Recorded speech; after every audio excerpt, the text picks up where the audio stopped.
They say you never know what you're truly made of until you're standing in smoke with only seconds to choose. It was late August, the kind of Wyoming night when wildfires turn the world into a copper haze, and even the stars looked tired and smudged. Autumn Rains wasn't supposed to be out on County Road 17, but her phone had pinged with another evacuation order. All animals must be cleared before midnight. So she'd thrown on the same old boots, zipped her windbreaker, and driven out with the rest of the Redwood Ridge Animal Relief crew. Most barns in this part of the state were empty by now, just ghosts against the orange-lit sky. But this one, tilted, half-sunken, with a tarp nailed over its front, didn't show up on any official map. Its paddock was overgrown, gates held with rusty chain. Autumn almost missed it. If it hadn't been for the desperate barking, she might have kept driving. Autumn. What the hell? Her crew leader, Joe, caught up as she unlatched the fence. This place isn't on our route. But she was already moving, breath stinging with ash, heart banging so hard she could hear it in her ears. The dogs were the first thing she saw. 3 of them, chained to a sagging beam, ribs pressed against skin, eyes wild.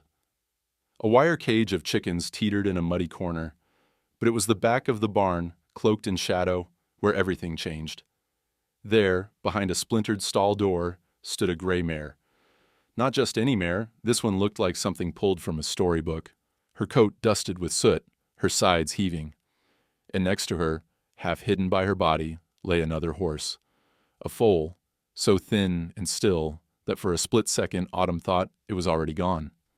She didn't remember dropping to her knees. She didn't remember the crew's panicked voices outside, or the way the barn's old timber groaned as the fire ate its way closer. She remembered only the mare's eyes, wide, steady, unblinking. The mare shifted, just enough to reveal the foal's side rising, falling, barely breathing. "Joe!" Autumn shouted. "We need a vet! Now!" Someone radioed for help, but Autumn didn't wait. The air was burning hotter by the second, acrid and heavy with the smell of singed hair. Above, flames crept along the rafters, shedding embers like angry stars. The foal let out a faint, broken noise. "Come on, sweetheart. Stay with me." Autumn wrapped her arms under the foal's chest, feeling every bone, every fragile heartbeat. The mare braced, muscles tight, not budging, blocking her path with a silent, protective fury. Autumn met her gaze. "I'm trying to help. Please, please let me." And then something shifted. The mare stepped back, not in fear, but with the calm of something ancient, like she was making a choice. Autumn dragged the foal into her arms, staggering toward the aisle, lungs begging for air. The heat was everywhere now, popping nails from the wood, turning the dust to glass. Suddenly, the barn's roof caved behind them. Joe was screaming her name. Crew members yanked open the doors, coughing and cursing. Autumn stumbled, clutching the foal against her chest, legs trembling, and just as she hit the threshold, she felt a rush of movement at her back. The gray mare, plunging through the smoke, following her into the light. The world outside was chaos. Fire engines blasted foam across the grass. People shouted orders, radios blaring. Someone tried to grab the foal from Autumn's arms. She spun away, cradling the animal tighter, refusing to let go. The mare skidded to a halt beside her, stamping, tossing her head at anyone who came close. "Get back! Get her out of there!" a firefighter yelled. But Autumn didn't move. She dropped to her knees, laying the foal gently on a tarp, brushing ash from its nostrils. The mare pressed her nose against Autumn's shoulder, not with violence, but with a trust so raw it stopped Autumn's breath. Joe crouched beside her, voice hoarse. "You could have been killed. Why didn't you get out?" Autumn shook her head, tears carving streaks through the soot. "She trusted me. I wasn't going to betray that." Sirens wailed down the road. More volunteers poured in, shouting, snapping photos, whispering that they'd never seen anything like it. That horse just followed her out, like she knew exactly what was happening. Paramedics arrived, checking Autumn's pulse, but she waved them off. "The foal needs help. Please, just help her." The next few hours blurred together. Syringes, saline, whispered prayers, the vet arriving in a roar of gravel and headlights. The foal, barely clinging to life, was stabilized on the spot. Autumn stayed with her, refusing to go to the ER, hands trembling as she stroked the foal's tiny head. The mare, no name yet, just the gray one, stood guard. She didn't let anyone else near the foal, not even the vet, unless Autumn was there. When they tried to move the foal to a trailer, the mare planted herself in front of the ramp and wouldn't budge until Autumn whispered, "It's okay. I'll be right here."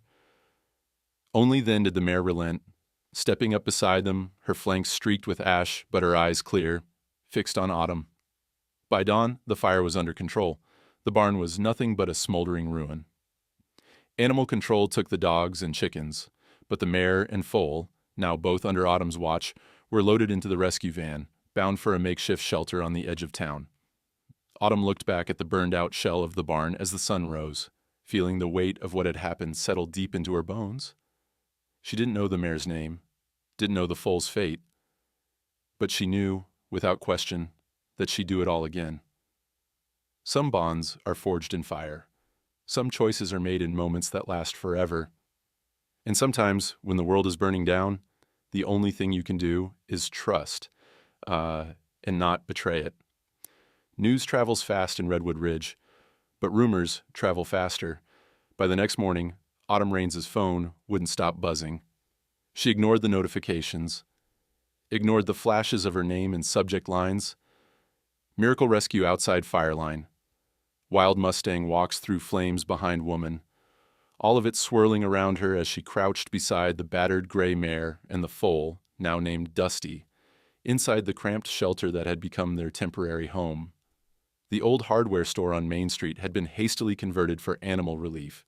Straw on the floor, rows of makeshift pens, the air heavy with the mixed scents of hay, disinfectant, and exhaustion.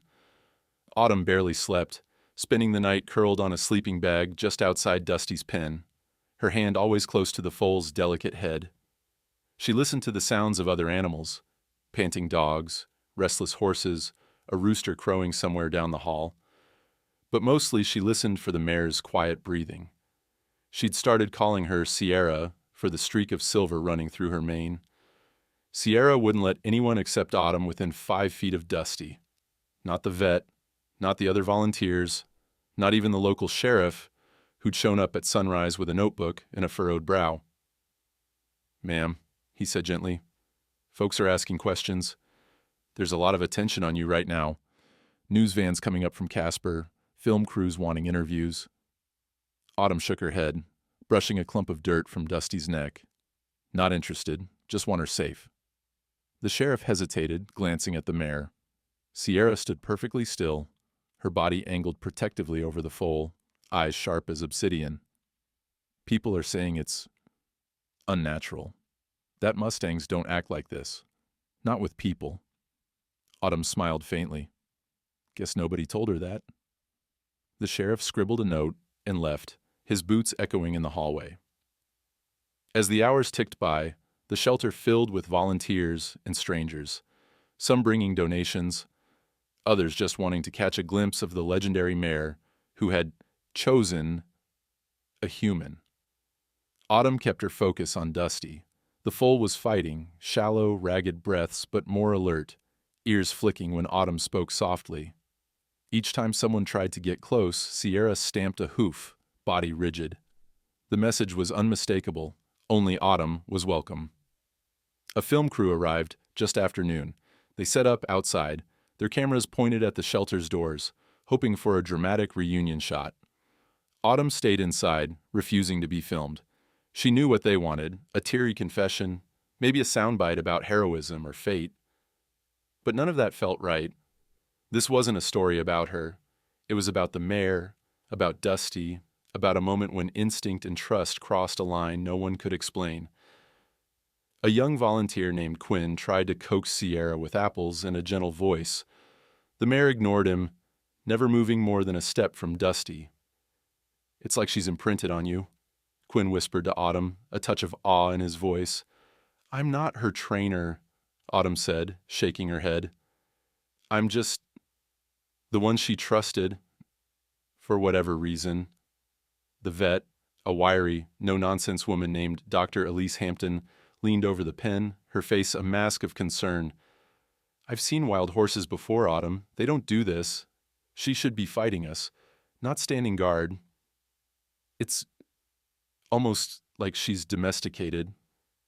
But Sierra wasn't domesticated. Her scars, her wild eyes, the way her ears twitched at every new sound, all spoke of a life spent outside fences, a life spent running from capture.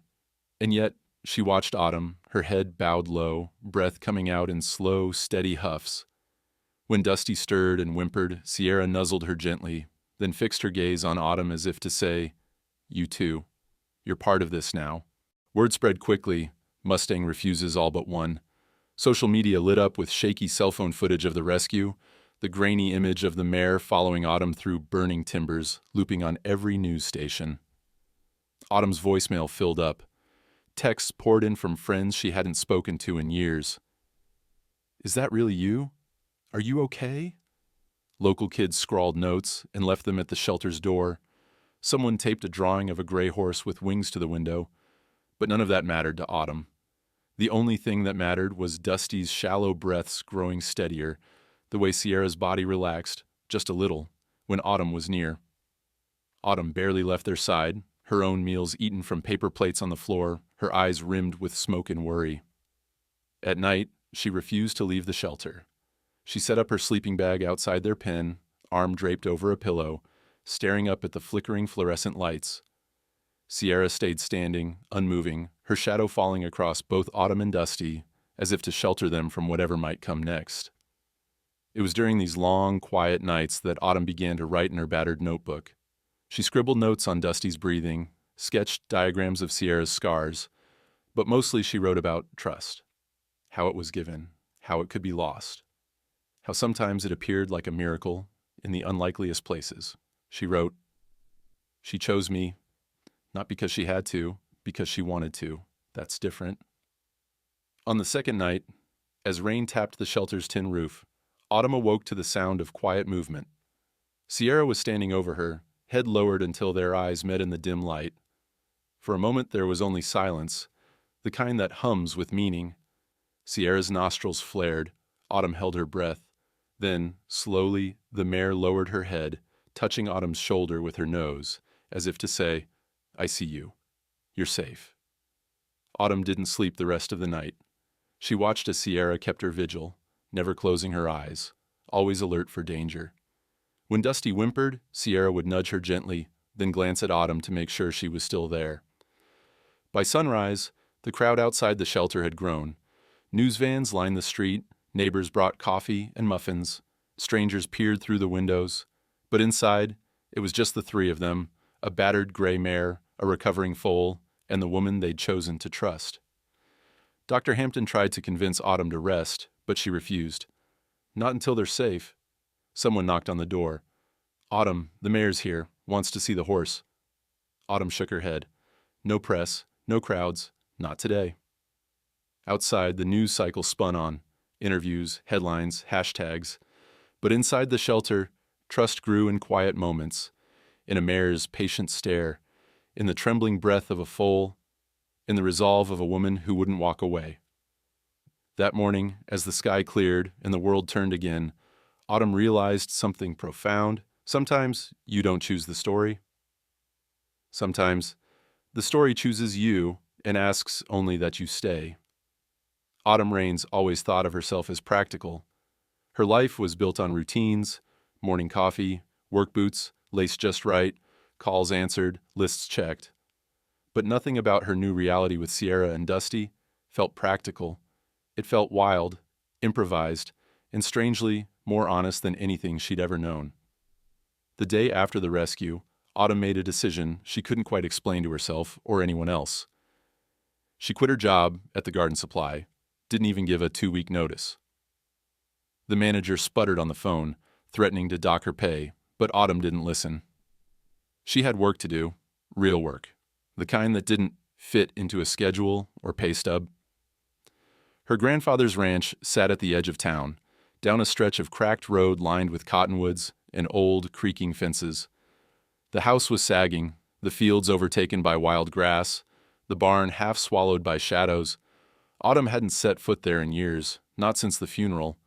But now, With Sierra and Dusty in tow, it felt like the only place left that could become a home. Moving the horses was an ordeal in itself. Dusty was weak, every step uncertain, legs trembling as he followed Sierra's patient lead.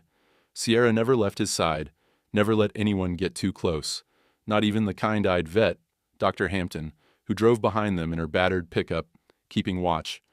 Autumn led them on foot, whispering encouragement. Soft nonsense meant more to steady her own nerves than the horses.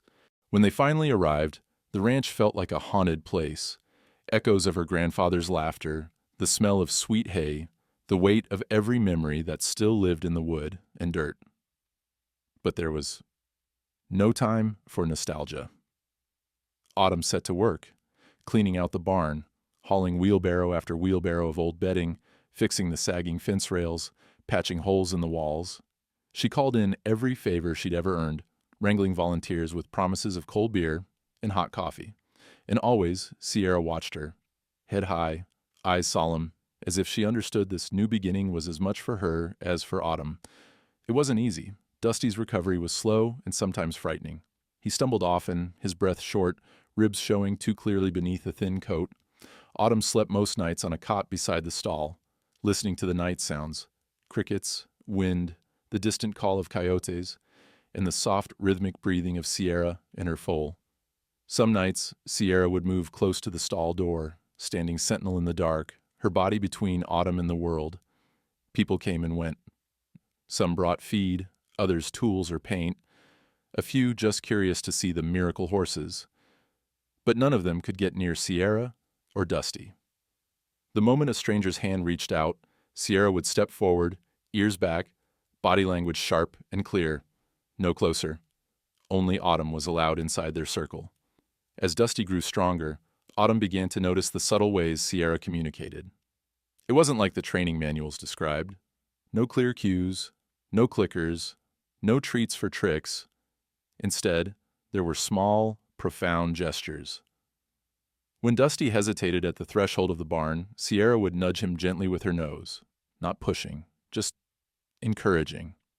When a gust of wind startled him, she'd position herself to shield him, her body a quiet reassurance. Sometimes, in the golden light of late afternoon, Sierra would lower her head, pressing her forehead to Dusty's in a silent ritual, both of them breathing in unison, as if syncing their hearts. Autumn started writing down what she saw, filling page after page in her notebook. It's not training. It's parenting. She wrote about the way Sierra seemed to read Dusty's fears before he showed them, the way she used stillness, not movement, to communicate safety. When Dusty was too weak to walk, Sierra stood over him, refusing to eat or rest until he managed to rise. When Dusty finally took a few tentative steps across the paddock, Sierra didn't celebrate. She simply walked beside him, steady and calm, letting him lean against her strength. With every passing day, the ranch transformed. Fences went up, the barn took on new life, grass grew thick in the pasture. Autumn worked until her hands were raw and her back ached, but she didn't complain. She found a strange joy in the labor, a sense of belonging she hadn't felt since childhood. At night, exhausted, she'd sit on the porch steps with a mug of tea, watching Sierra and Dusty graze in the twilight, their outlines soft against the rolling hills. One afternoon, a storm rolled in, thunder shaking the windows and rain pounding the roof. Dusty panicked, bolting around the paddock, his eyes wild. Sierra intercepted him, not by force, but by standing perfectly still in the center of the field, her presence a lighthouse in the chaos. Slowly, Dusty circled back to her, trembling. Sierra touched his side with her muzzle, and he pressed against her, the two of them weathering the storm together. Autumn watched, awed by the simplicity and depth of their bond. She realized she was learning from them, not about horses, but about trust, patience, and the kind of love that asks for nothing in return. As the weeks passed, word spread through the county. People started calling Autumn's ranch a sanctuary, though she never put up a sign or charged a fee. A few times, someone from the Bureau of Land Management dropped by, asking questions about the mare and her foal, making notes on a clipboard. Autumn always answered carefully, never mentioning the scars she'd seen beneath Sierra's coat or the way Dusty flinched at loud noises. One evening, as the sun slipped below the mountains, Autumn found herself standing at the fence line, Sierra at her side, both of them gazing out across the pasture. For a long time, there was silence. Comfortable, easy. Then Sierra bowed her head, just slightly, and Autumn felt a rush of gratitude so strong it brought tears to her eyes.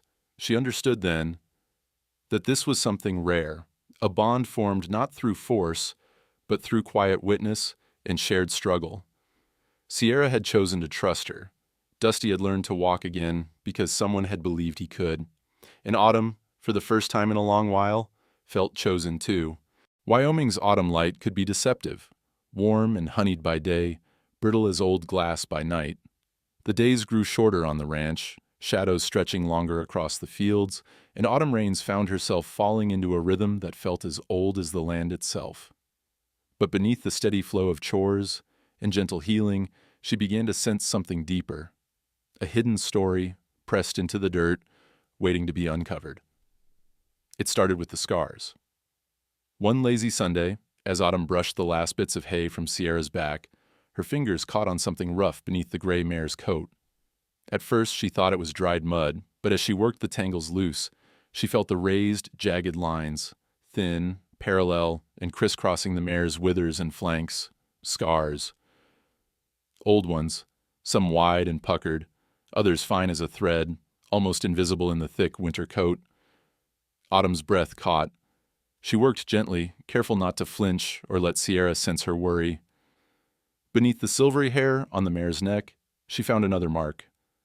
A faint, burned number, almost faded to nothing, barely readable in the shifting light. Firebrand numbers. The kind used for tracking wild horses, for marking those who had been captured, cataloged, and sometimes lost in the shuffle. That night, Autumn couldn't sleep. She sat at her kitchen table with an old mug of coffee, the house silent except for the wind tapping the window pane. The number itched at her memory, a puzzle piece out of place. She pulled out her phone and, after a moment's hesitation, texted her friend Lena at the Bureau of Land Management. "Ever seen a Mustang with a brand like this?" Autumn sent a blurry photo, hands trembling just a little. Lena's reply came after midnight. "That mare was part of a failed adoption. 3 years ago, right after that big fire down near Laramie. She vanished. People thought she was dead." Autumn stared at the message, the implications spinning out around her. Failed adoption. Disappeared, presumed dead. What kind of story did that brand carry?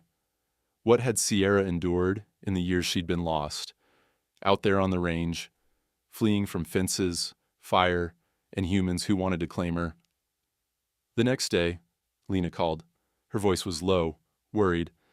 "Listen, Autumn, if she's cataloged again, if the wrong person recognizes that brand, she could be reclaimed. She's technically government property.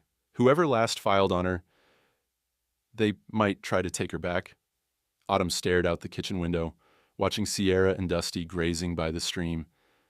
"She doesn't belong to anyone, Lena. Not anymore. She chose us." Lena sighed. "I know, but paperwork doesn't care about trust. Be careful. If anyone asks, you haven't seen that brand?"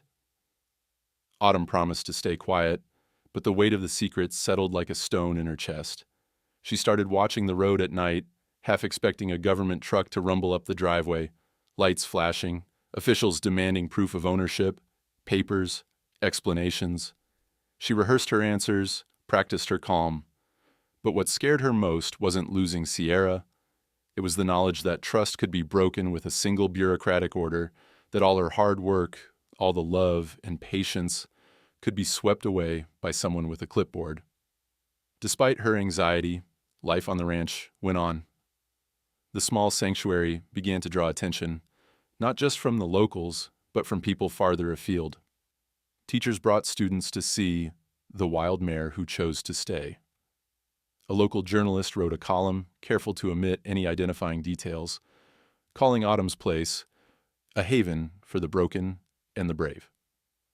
Donations trickled in, sacks of grain, bales of hay, handwritten notes tucked into envelopes.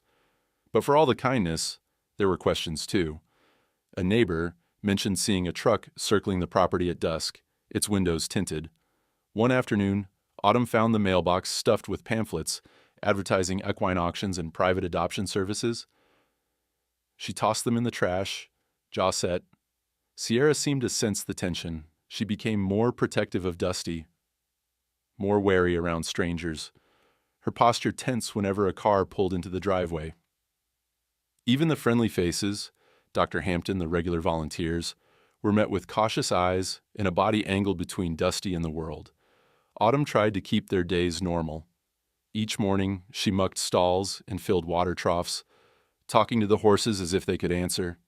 Dusty, growing stronger by the week, began to trot around the pasture, his movements less awkward, his spirit returning.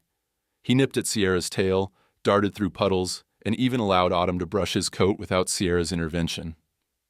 One evening, as the sky burned orange and gold, Autumn sat on the split-rail fence, notebook in hand, watching Sierra as she grazed. She wrote, "Some scars never really heal, but they can be carried. They can become part of how we move through the world." She didn't realize how true that was until the day a black SUV appeared at the end of the lane. It idled there for a long moment, windows reflecting the last light of day, before turning away in a slow, measured arc. Autumn watched from the porch, heart pounding, hand instinctively reaching for her phone.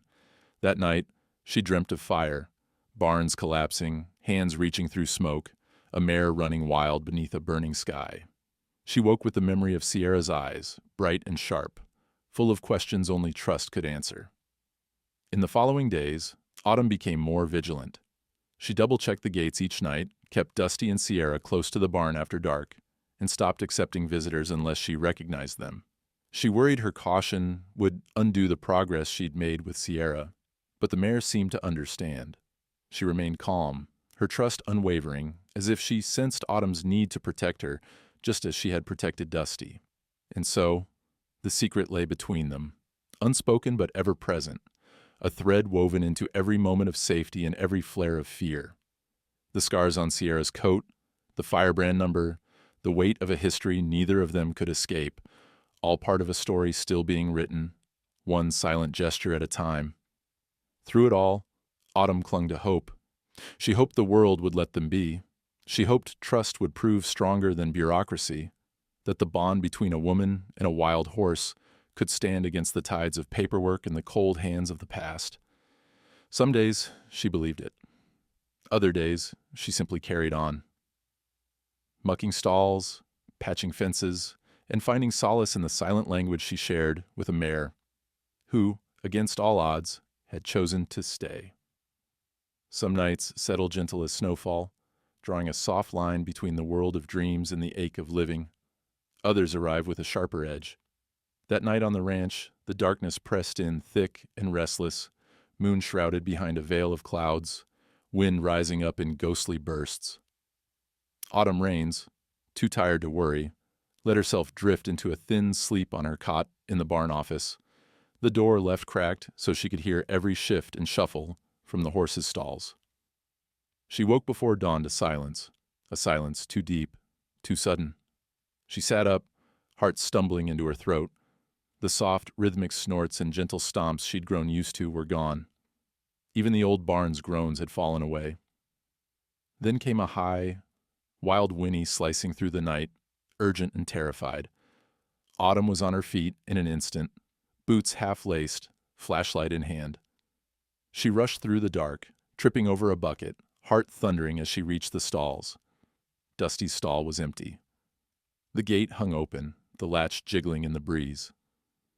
Sierra was nowhere in sight. Panic hit her in a cold wave. She grabbed her jacket and sprinted outside, calling for the horses. Only the wind answered. The pasture gate, she realized with a sick twist, was swinging wide open. Someone must have left it unlatched after the evening chores. Or maybe it hadn't caught properly in the last wind gust. Guilt stabbed at Autumn's ribs. She'd been so careful, double-checking everything every night. Tonight, she'd let exhaustion win. She turned in circles, sweeping the beam of her flashlight over the fields. Nothing. But then, a faint, desperate neigh from somewhere far beyond the pasture fence, up toward the hills that loomed dark and jagged against the sky. Autumn ran, barely aware of the stones cutting her palms or the brambles snagging her pants. "Dusty! Sierra!" she shouted, voice cracking, tears stinging her eyes. The earth was slick from yesterday's rain, and her feet slipped, sending her crashing to her knees. She forced herself up, following the sound, a rising, frantic clatter of hooves, another wild cry. The hills above the ranch were treacherous, carved with gullies and patches of shale. Autumn's lungs burned as she climbed, calling again and again.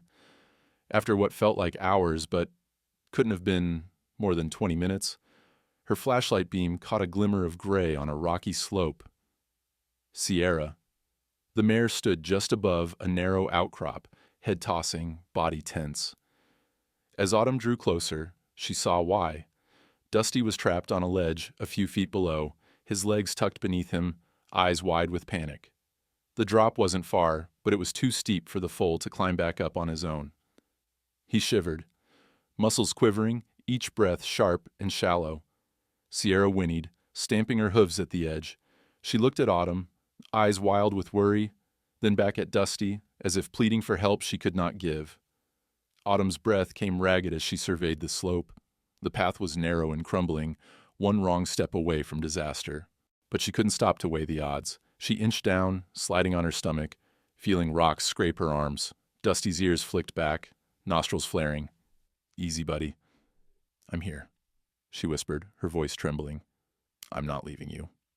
She reached him, fingers brushing his sweaty neck, and with a slow, careful motion, she looped her arm beneath his chest.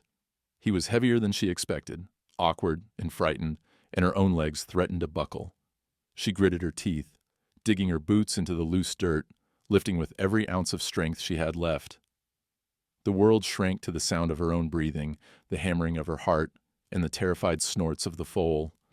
Inch by inch she hauled Dusty up the slope, her knees scraping raw, jacket tearing against the rocks. At the top, Sierra waited, head low, nostrils flared, pacing in anxious circles. When Autumn finally pulled Dusty free of the ledge, she collapsed, clutching the foal to her chest. Sierra pressed against both of them, nuzzling Dusty, her body trembling in silent panic. Autumn could feel her own blood trickling from a cut on her shin, thorns embedded in her palms. The pain barely registered. For a moment the three of them just breathed, bodies huddled together beneath the pale, trembling sky.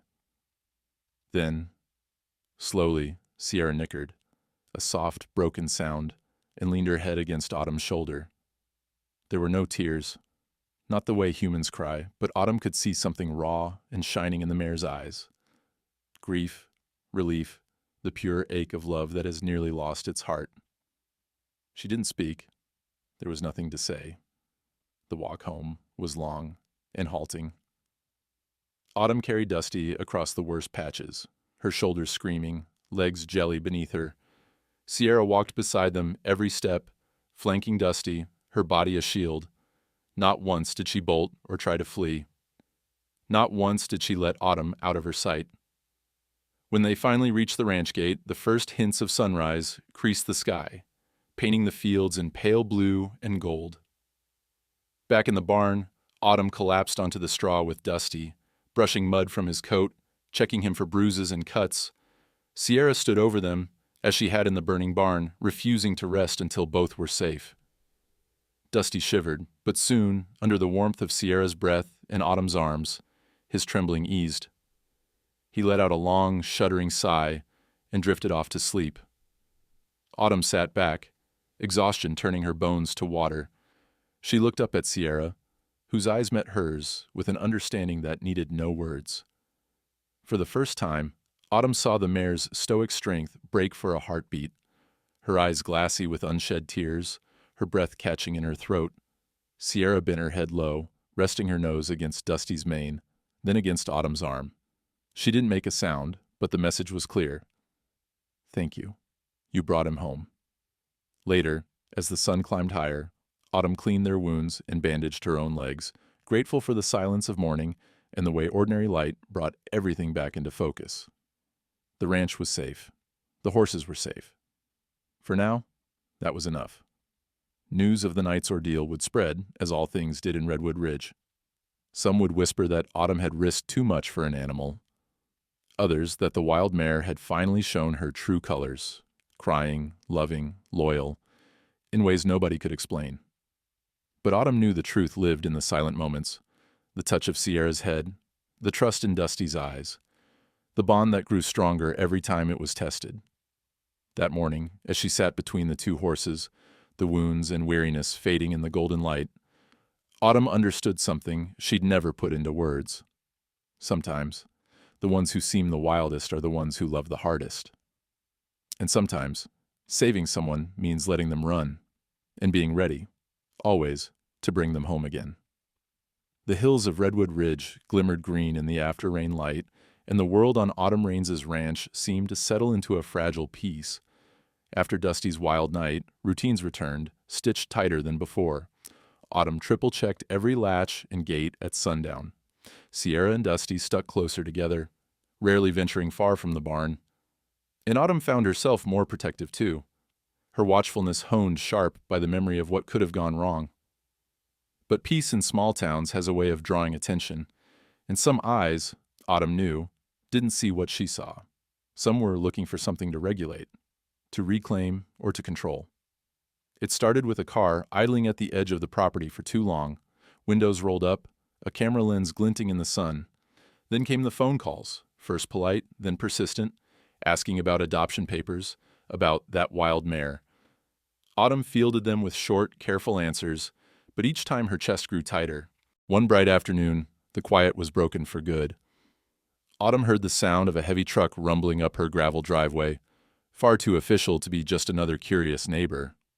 She wiped her hands on her jeans, heart thumping, as the white county inspector's truck rolled to a stop near the barn.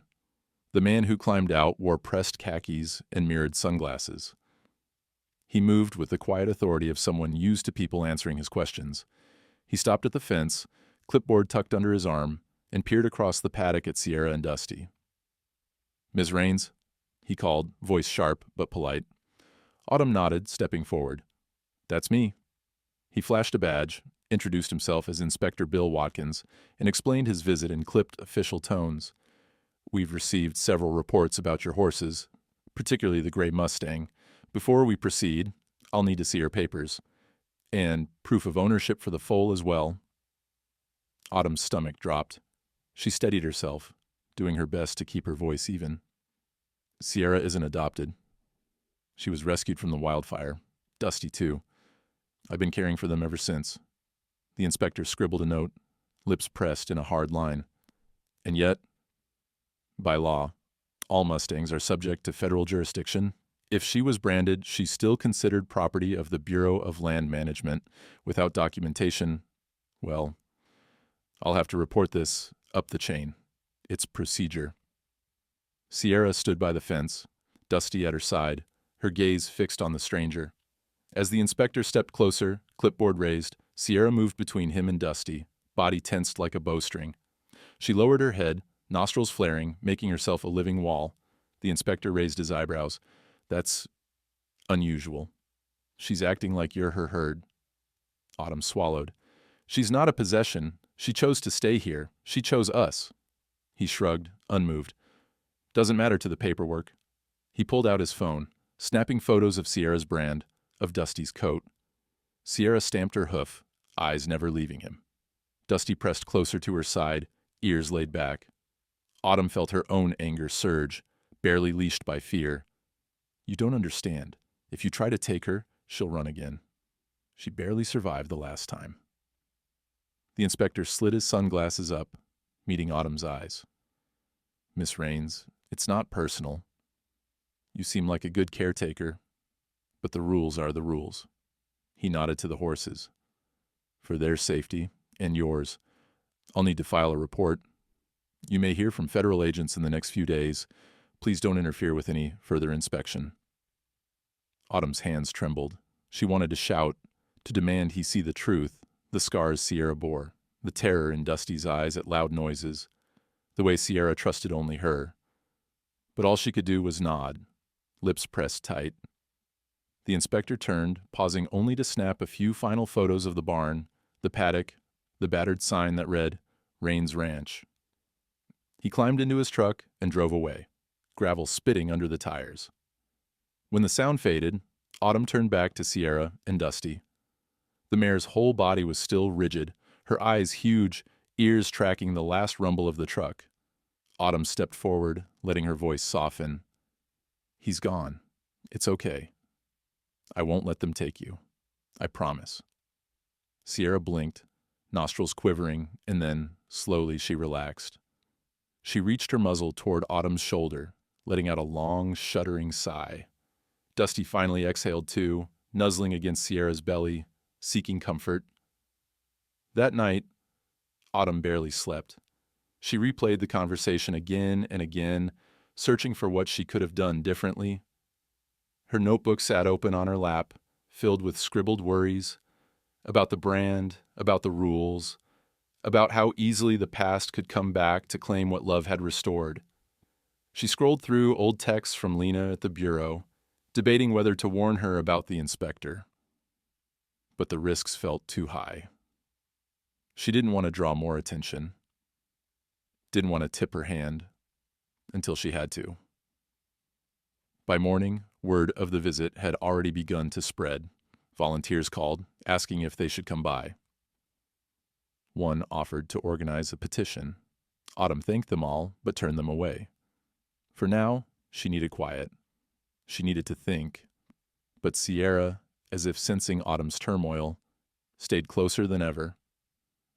When Autumn walked the fences, Sierra trailed her, silent and watchful. When Autumn sat on the porch, Sierra grazed nearby, head up, eyes always fixed on the house. Dusty, picking up on the anxiety, grew jumpy again, spooking at shadows, bolting at loud noises. Sierra calmed him with gentle nudges, but Autumn saw the tension in the mare's jaw, the constant checking of the horizon. One evening, as a storm built over the distant mountains, Autumn crouched in the barn, her voice barely a whisper. I wish they'd see you the way I do, girl. Not as property, not as a line on a form, just as you.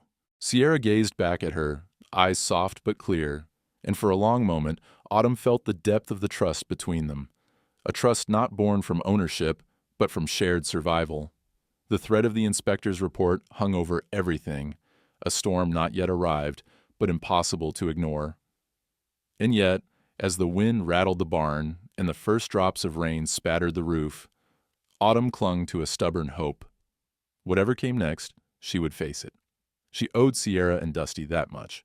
She owed herself even more. Because some things, trust, love, the quiet promise between a woman and a wild mare, could never be measured by paperwork or erased by a stranger's clipboard, and Autumn was ready to defend them, no matter the cost. The days after the inspector's visit were uneasy, brittle as the last leaves clinging to the cottonwoods. Autumn's hands shook each time the phone rang. She tried to keep the ranch running, feeding Sierra and Dusty, mending fences, scraping ice from water troughs in the chill mornings, but every task was colored by anxiety. At night, she lay awake, turning scenarios over in her mind. What would she do if men with trucks and badges came to take Sierra away? What if she couldn't stop them? Then, a week after the inspector's visit, the threat became real. It started with a convoy rolling down County Road 17, a transport truck emblazoned with federal logos, two black SUVs crawling behind, headlights harsh against the dawn mist. They stopped at the end of Autumn's driveway, engines idling, radios crackling. Men in crisp uniforms began unloading portable fencing, their movements brisk and methodical, the kind of efficiency that comes from doing the same job 100 times before.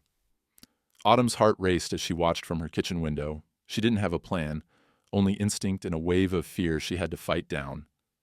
She ran out to the barn, grabbing her phone, dialing Lena at the bureau, hands shaking so badly she nearly dropped it. Lena, they're here. I need help. They're going to take her. They're going to take Sierra and Dusty. Her voice cracked. Don't do anything rash, Autumn, Lena said, urgency tight in her voice. I'll make calls. But you need to stay calm. Don't get in their way. Let me see what I can do. Autumn ended the call and looked at Sierra and Dusty. The mare stood rigid, muscles tight, eyes locked on the approaching convoy. Dusty pressed against her side, trembling. Autumn opened the gate, stepped inside the paddock, and stood between the horses and the road, her whole body humming with adrenaline and desperation. Within minutes, the officials were at her fence. The lead officer, tall and square-jawed with a clipped accent, flashed a badge and announced, "Federal Property Inspection, Miss Raines. Step aside and allow us to secure the Mustang and her foal. There's paperwork in order." Autumn stood her ground, voice quivering but steady. "No, she doesn't belong to anyone. She chose us. Please, just let them be." The officer shook his head, already waving his team forward. "If you interfere, you'll be subject to prosecution." As the men moved toward the gate, a strange hush spread through the morning. Autumn, desperate, looked down the road and realized she was not alone. At first, it was only a few neighbors, faces pale and determined, standing along the fence line. But then more arrived. Farmers in battered trucks, parents with sleepy children, the grocer, the librarian, the local veterinarian, kids still in pajamas. They came on foot, on bikes, in pickup beds, drawn by a flurry of texts and phone calls that must have traveled the town faster than any official notice. Within 20 minutes, dozens had gathered at the edge of Autumn's property, and the trickle kept growing. Some carried thermoses of coffee, others homemade protest signs, though most just stood quietly, arms folded, eyes fixed on the officials. There was no shouting, no chanting, just a wall of presence, a kind of living silence. Sierra and Dusty pressed closer to Autumn, the anxiety in the air palpable. The officers hesitated, unsure, radios buzzing as they relayed the unexpected crowd back to headquarters. A teenager from the local high school, her hands shaking, stepped forward. She pulled a sheet of paper from her jacket and began to read, voice trembling at first, then growing steady. She walked through fire, not for safety, but for a bond we don't deserve to touch. Her words hung in the air, each syllable soaking into the hush like rain on dry ground. The crowd pressed closer, not menacing, just resolute. Some adults linked hands. A few kids started to cry, clutching their parents' legs. The mayor arrived, quietly taking his place near the front, nodding to Autumn as if to say, "We're with you." The officer's composure faltered. "This isn't your business," he called to the crowd. "Stand aside. Federal law requires us to—" But the townspeople stood their ground. No one moved. The silence became its own answer. Autumn's heart swelled with a complicated mix of hope and dread. She stepped closer to Sierra, laying a hand on the mare's neck. Sierra's trembling eased. Dusty peeked out from behind her, uncertain but less afraid. A young father from the back called out, his voice rough. "You take her. You take all of us. We're not moving." A little boy climbed the fence, hands wrapped around the boards, and whispered, "Don't let them go, please."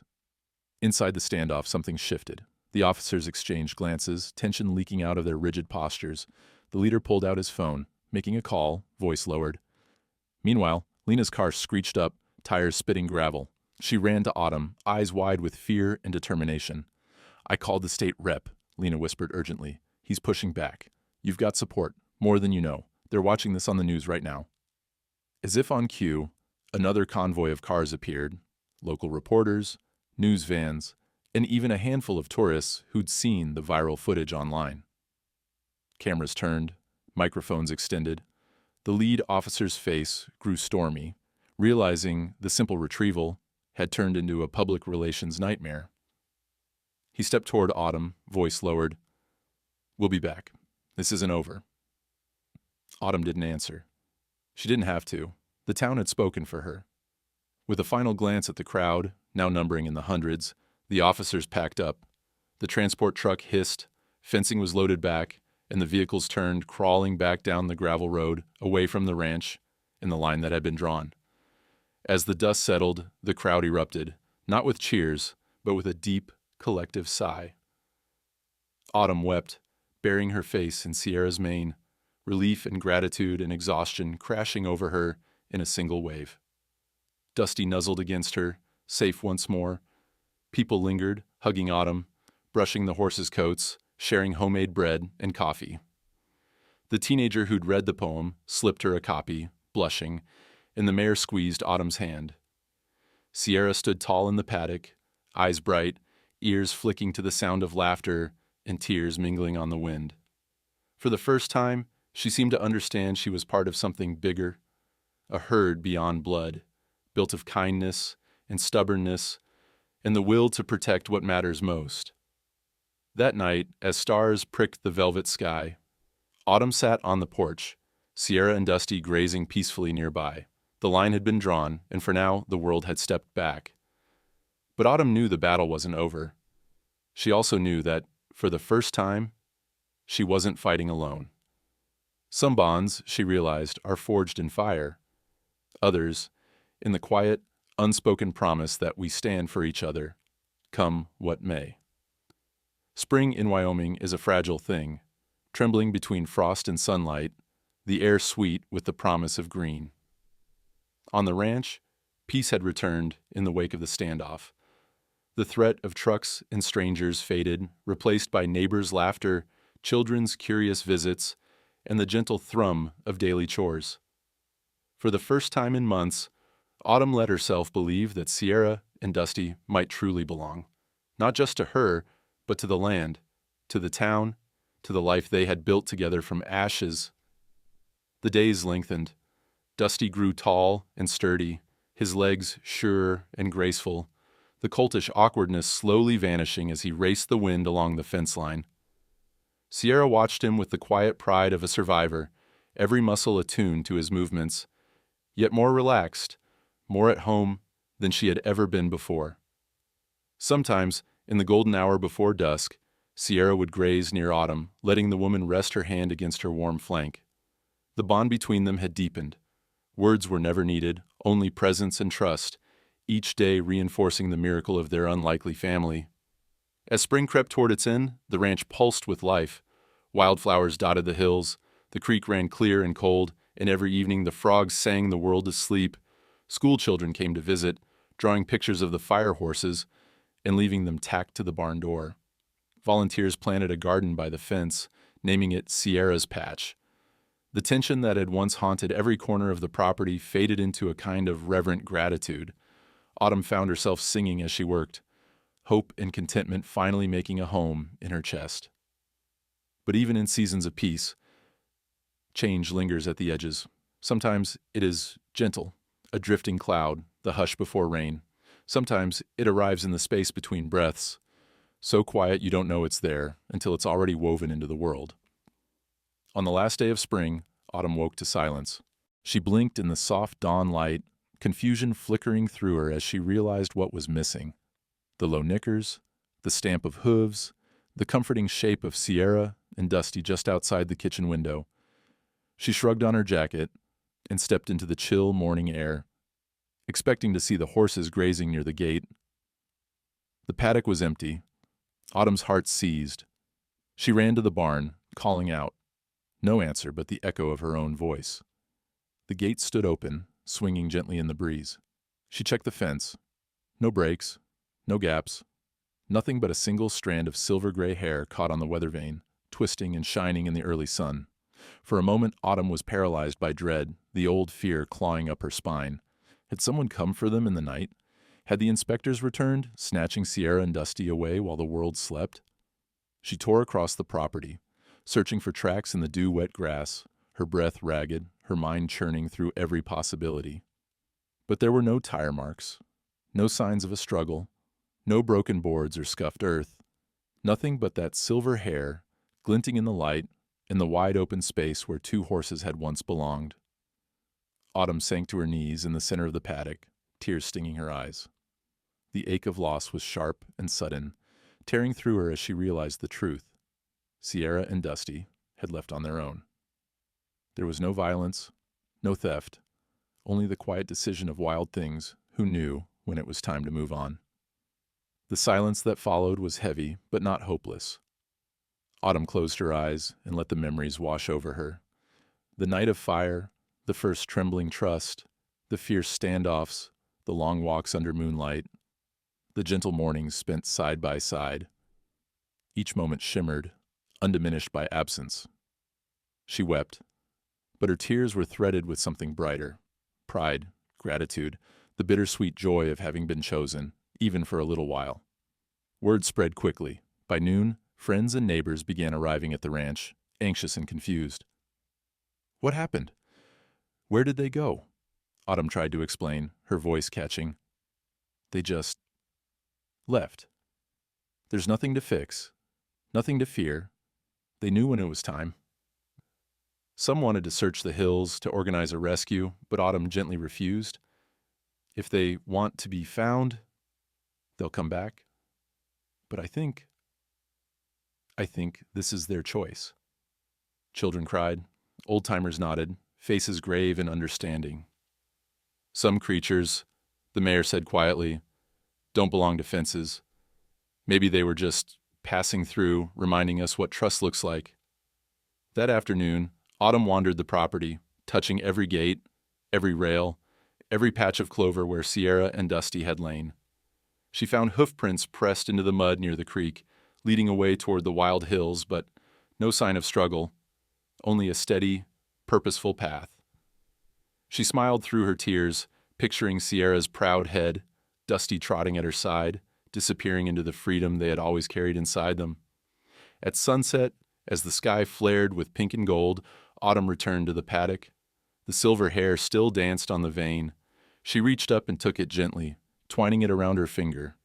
The wind picked up, cool and clean, carrying with it the scent of sage and far-off rain. Autumn whispered into the hush, "Thank you for staying as long as you did. Thank you for trusting me. I hope the world is kind to you, wherever you go." That night, she lit a candle on the porch and sat with her memories. The ranch felt empty, but also somehow sacred. The kind of emptiness left behind by something wild and true. Autumn wrote in her notebook, not with grief, but with gratitude. They knew when to stay and when to walk away. In the coming days, the ranch became a place of pilgrimage for those who had witnessed the miracle. People brought flowers, stones painted with horses, notes tucked into the cracks of the barn. Children played in the garden, shouting stories about the fire mare and her brave foal. No one saw Sierra or Dusty again, but sometimes, at dusk, a distant whinny drifted down from the hills, leaving Autumn smiling through fresh tears. Some goodbyes, she realized, aren't about endings. They're about honoring what was and carrying it forward in the ways that matter. And so, on the last day of spring, Autumn let them go, not with regret, but with the peace that comes from knowing she had loved well and been loved in return, if only for a season. Weeks passed, and the world spun on, restless and unheeding, but the ranch at Redwood Ridge was quieter than ever. The space where Sierra and Dusty had moved like living wind felt hollow, the echoes of their hoofbeats fading with each new day. Still, the story lingered. Every neighbor, every child, every volunteer who'd ever brushed Dusty's mane or watched Sierra turn her wise eyes to the horizon remembered what had happened there. The whole town seemed gentler for it. Even strangers passing through stopped at the gate, asking for the place where the miracle horses lived. For Autumn Rains, their absence felt both like a wound and a blessing. Each morning, she woke with an ache in her chest, missing the familiar shapes by the barn, the little rituals of feeding, brushing, whispering soft encouragements into the dawn. Yet that ache was mingled with a quiet pride, a certainty that she had witnessed something rare, something worth sharing, even if only in words. It was Lena, her friend at the bureau, who first suggested the idea. "You should write it down," Lena said one afternoon, her voice gentle as she sipped coffee at Autumn's kitchen table. "People need to hear this, not just about wildfires and rescue, but about what comes after, what trust really looks like, how it sometimes ends." Autumn hesitated. She wasn't a writer, not really. Her notebooks were full of scribbled memories, sketches, scraps of emotion, not polished stories. But as the days grew long and the hush of summer settled over the ranch, she began to gather the fragments together. She wrote about the fire, the rescue, the impossible night when a wild mare had followed her through smoke and ruin. She wrote about Dusty's struggle, Sierra's wary love, the standoff with the government, the crowd that gathered to stand in silent defense. She wrote about letting go, about how sometimes the right answer is to trust, even when it hurts. She called the book When Wild Things Stay, self-funding a small print run with what little she'd saved and some donations from friends. It wasn't polished or academic. There were no citations, no data or scientific analysis, just the messy, beautiful truth of what she'd seen and felt. She included her sketches, Sierra's bowed head, Dusty learning to stand, the curve of hoof prints fading into the mud. She added the poem the teenager had read aloud at the standoff, and photos from that day. Faces determined, children clinging to their parents, the whole town gathered for a cause no one could quite put into words. At first, sales trickled in slowly, friends, neighbors, folks from the next town over. Then a local reporter wrote a feature calling Autumn's story a new kind of miracle, and the piece spread online, echoing out far beyond Wyoming. Soon, orders came in from all over the country. Readers sent letters. Old cowboys who remembered their own wild Mustangs. Teachers who read passages to their students. Trauma survivors who found something healing in Autumn's quiet perseverance. One letter came from a woman in Oregon who ran a veterans program. She'd lost her brother in a wildfire. "Your story," she wrote, "helped me forgive myself for surviving." Another came from a young teacher in Montana whose class named their school garden Sierra's Grove. A mother in Illinois sent a drawing her daughter had made. 2 horses and a woman holding their reins, everyone smiling in the sun. Some critics panned the book for its lack of evidence. A few scientists and bureaucrats claimed Autumn was romanticizing wild animals, insisting no Mustang would ever choose a person over its freedom.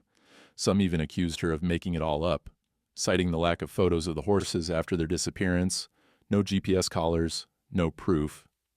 Autumn shrugged off the criticism. She'd never written for the doubters. She wrote for the ones who needed to believe, and for herself to remember. Word continued to spread. Autumn was invited to speak at a conservation summit in Colorado. At first, she refused, daunted by the thought of standing in front of strangers. But Lena, ever her steady friend, nudged her on. "It's your story. No one else can tell it like you." The summit was held in a glass-walled auditorium, the Rocky Mountains rising blue and jagged beyond the windows. The audience was a mix of scientists, ranchers, students, and advocates from across the West. Autumn's hands shook as she set her notebook on the podium, the pages worn from endless readings and revisions. She looked out at the crowd and told her story, not the version that fit on the news, not the one tied up in legal battles or scientific terms, but the one that lived in her bones. She spoke about what it meant to risk everything for a bond you couldn't explain, about the terror and beauty of not owning, but being chosen. She told of Sierra standing guard, of Dusty's trembling legs, of how, sometimes, the truest acts of love are silent, witnessed by no one but the dawn and the dust. People listened. Some cried, some closed their eyes and let her words settle deep. Afterward, a group of veterans approached her. One man, weathered by years and sorrow, pressed a note into her hand. "We get it," he said simply. "Some things save us when nothing else can." A teacher from Montana invited her to visit the school garden named in Sierra's honor. Letters arrived from trauma survivors, animal lovers, and those who simply believed in second chances. The book went national, finding its way onto bestseller lists and book club selections. Local news ran updates, and Autumn's little ranch became a quiet symbol, proof perhaps that hope can ripple outward, that a single act of trust can change more than a single life. Yet, for all the accolades and attention, Autumn's favorite moment came quietly, one evening at dusk, as she sat on her porch, sipping tea, notebook open on her knees. A little girl and her father stopped at the fence, waving shyly. The girl called out, "Did the horses ever come back?" Autumn smiled, heart swelling with memory. "They did, in a way. They come back every time we remember them, every time we do something brave or kind." And as twilight crept over the ranch, Autumn understood what she had always suspected. Some truths can never be proved or measured or photographed. They're made real by the lives they touch, the trust they leave behind. That, she decided, was enough. The story of Sierra and Dusty drifted far beyond Redwood Ridge, but for Autumn Rains, its meaning always circled back to the silent, unglamorous moments. Long after the headlines faded, after the last letters from strangers stopped coming, Autumn still rose before dawn, laced her boots, and stepped out onto her grandfather's old porch. The ranch was quieter now, more her own than it had ever been, yet it held a different sort of fullness, a presence left behind by two wild horses who had changed her and everyone who knew them. Forever. Invitations came from all over the country. Podcasts, more book talks, offers to tell the story for documentaries. But Autumn turned most of them down. She was proud of what she'd written, grateful for the way her story had touched people, but she felt most at peace working in the garden, or helping neighbors rescue a stray calf, or simply sitting by the creek, letting the memory of Sierra and Dusty ripple through her in the hush of evening. Still, when she was asked to give the final speech at a major conservation summit, an event gathering advocates, scientists, students, and survivors from all corners of the West, Autumn felt a responsibility she couldn't ignore. Maybe, she thought, there was one more thing Sierra's story could give. Maybe the lesson was still unfolding, not just in her own heart, but in the lives of those searching for hope or healing in a world that sometimes felt like it was burning down. She spent days preparing, walking the ranch with her notebook, searching for the words that would do justice to the journey she and the horses had shared. It wasn't just about the fire, or the rescue, or even the viral miracle. It was about what happened in the aftermath, when the world wasn't watching, when there was nothing to gain, when the only thing left to do was answer the call of trust, quietly and without expectation. On the night of the summit, the conference hall glowed with anticipation. Rows of people filled the seats, old ranchers with battered hats, teenagers clutching notepads, scientists with sharp eyes and open hearts, veterans wearing medals and wounds invisible to anyone but each other. As Autumn took the stage, the hush was almost reverent. She began simply. "Everyone talks about earning a horse's trust," she said, her voice steady, carrying the softness of the prairie and the steel of survival. But what if it's not something to earn? Just something you don't ruin? A gentle murmur passed through the crowd. Autumn held her notebook, but didn't read from it. The words she needed were written deeper in the quiet corners of memory. When Sierra walked through fire that night, following me out of a burning barn, people called it a miracle. Maybe it was. Or maybe it was just a wild creature making the only choice she could, to answer trust with trust, even though it cost her everything she knew. But the real miracle, Autumn continued, came after, when the world had moved on and the cameras were gone. It came in the silent hours of caring for a wounded foal, in the stubborn work of rebuilding a forgotten ranch, in the endless patient dance of earning, no, of keeping the trust of someone who owes you nothing. Some creatures walk with you when you're broken, not because they owe you, not because you've trained them, but because they don't want you to be alone. And that kind of love isn't something you train. It's something you answer, every day, in small ways, when no one's watching and there's no one to impress. She paused, letting the truth hang in the space between her and her listeners. She saw tears on some faces, hope on others. People say we need more trust in the world. Maybe what we need is to recognize it when it's given, and to stop asking what we deserve from each other. Sierra didn't owe me her trust. Dusty didn't owe me his life. All I did was stand in the fire with them, and when it was over, refused to betray what had begun in that moment. So I leave you with this, Autumn finished, her voice full and unwavering. Love is not a contract. It's not an achievement or a trophy. It's a door that's left open, an answer whispered in the dark. If you're lucky enough to be chosen by something wild or someone broken, don't ask what you did to deserve it. Just don't ruin it. Walk with them, stay, and when it's time, let them go. The audience stood in silence for a moment, absorbing the lesson, before applause swelled, not thunderous, but warm, like a field of grass bowing in the wind. After the speech, Autumn stepped out into the cool night air, her heart light and sore at once. She felt Sierra and Dusty with her, not as ghosts, but as a part of who she'd become. A woman who had chosen, when it mattered, not to ruin a gift she could never have earned. She watched the stars, each one a pinprick in the velvet dark, and whispered a thank you to the horses who had changed her life. Back in Redwood Ridge, the ranch grew into a place of quiet healing. The garden the children had named Sierra's Patch flourished. The old barn was painted anew, and a faded sign, hand-carved by a neighbor, read, "When Wild Things Stay." Autumn opened the land for other lost creatures, an old dog abandoned on the highway, a battered cat, a motherless calf, giving them space and time to heal, not as property, but as guests. Veterans came too, sometimes just to walk the fields or sit by the creek. Teachers brought classes to plant seeds in Sierra's grove. Letters kept arriving, years after the horses had disappeared, stories of courage and quiet kindness inspired by two wild souls who had once walked through fire for nothing but love. Autumn wrote in her notebook one last time, the lesson circling back to her again and again. The deepest trust isn't something you train. It's something you answer, without words, every time you choose to stay when you could have left, and to let go when you could have held on. That, she realized, was the story she was meant to tell.